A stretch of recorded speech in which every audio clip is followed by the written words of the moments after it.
Well, hello everyone. My name is Dr. JD Swanson. I'm the author of Karate Science, and it's awesome to have you here for 15 minutes of thought. So today is the first part of a multi-part series discussing some of Kanazawa Sensei's Jiyu Ippon Kumite techniques.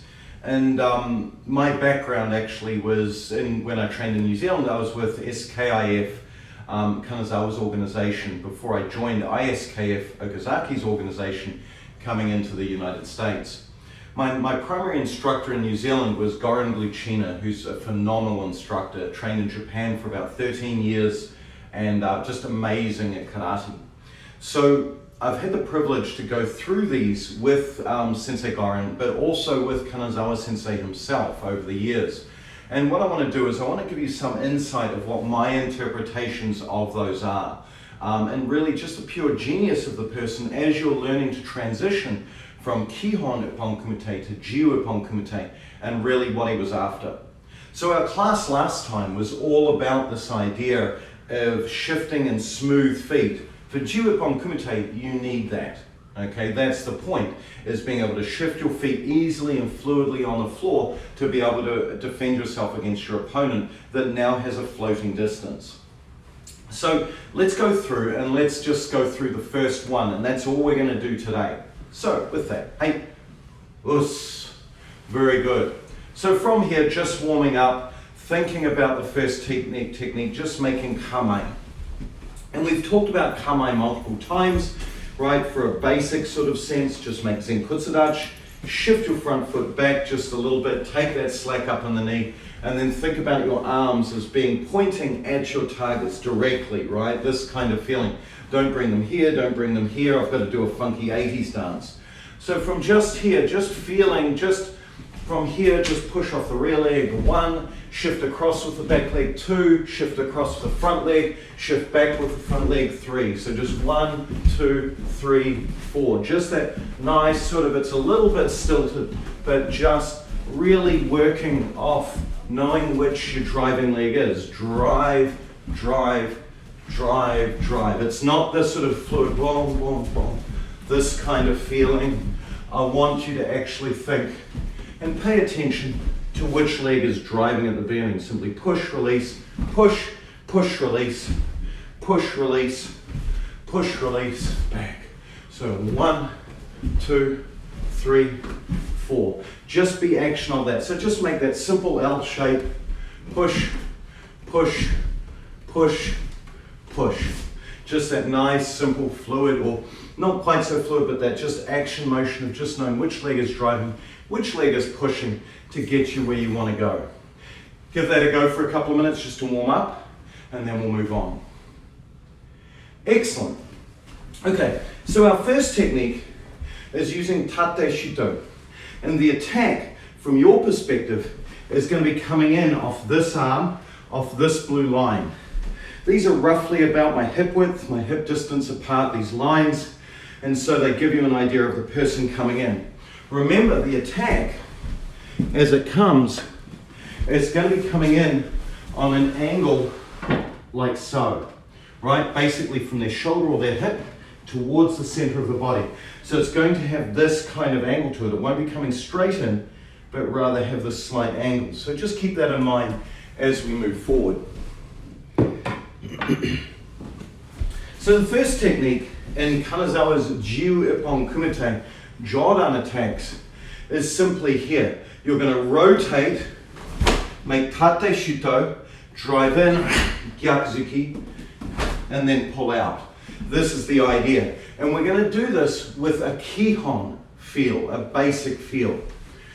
So from here, think 1, just load and block to tate shito. So here, feel, stance, push out. What stance do I land in? It can be zenkutsu. I land in more of a sochundachi kind of feel. For me, it's whatever feels strong. This is Jiyu Ippon Kumite. The key thing is don't land in nothing dachi, but land strong here, good feeling. From here, drive off the rear leg, front leg shifts, make that punch. Then as you expand out, don't stand here like a big idiot, you'll get hit. Rather, expand everything out.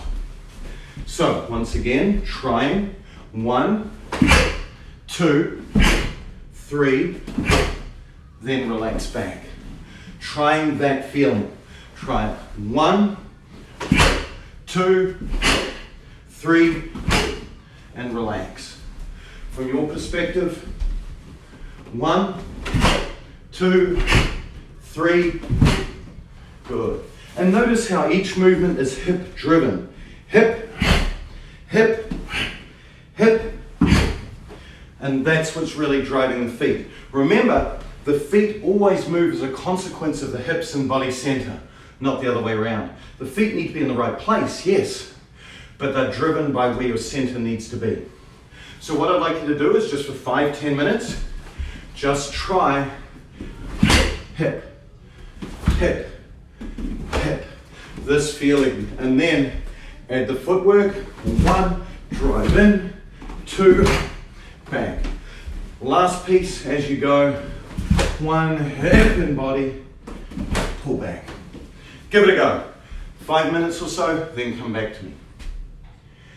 Excellent, so nice, good feeling. Now, a couple of things to think about is working on your synchronicity. I want you to think about the same thing. So from here, think about timing. It shouldn't be this. It should be one explosive expansion. Then push, same as basic. Same as basic, not rather 1 foot, 1 timing, 1 hit, in. Then same, expand. So feel 1, 2, 3, feeling. Simple, easy.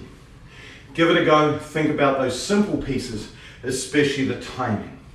Then come back, we'll add up the ante a little bit more. Excellent. So now what I want you to think about is we're very used to a Kihon kind of feeling for the block. 1, 2. Reality is you don't need that. All you need to do is the block in most Jiyu Ippon Kumites, especially ones where you're moving to the side, is not in this. It's in this. It's in the body moving. So allow that to happen. As you move, don't worry so much about this hand. If I'm good with my kamae here, that's already covering my center line. Remember, the technique is coming in on an angle. It's coming from the shoulder to here if I'm centered on them. So therefore my hand, they have to effectively either squidge past here or squidge past here. So if I know I want to enter that side, if I know that I want to go that way, what I can do is I can simply position my hand at the beginning towards more the center, right? So as I make that movement, instead of making this sort of open and close, right, if I want to do late timing, they're right on top of me, oh, I can use this. But reality, all you really need is simply this, the simple expansion. My body will shift me, my body shifts, that brings my hand over, and this simply needs to connect. So what we can do is we can change it now to simply there, then drive it in. So here, 1, 2, 3, this feeling. So again, this time, instead of feeling your connection of your hips with the action of the elbow, feel your connection of the hips with the action of the wrist. The heel of the hand pushing out, making tate shito. So feel here now, simply push in and out. The second thing I want you to think about this round is here feeling, connect, then as soon as you feel this, connect, drive straight back in, then push. So leave as small of a gap between this and this.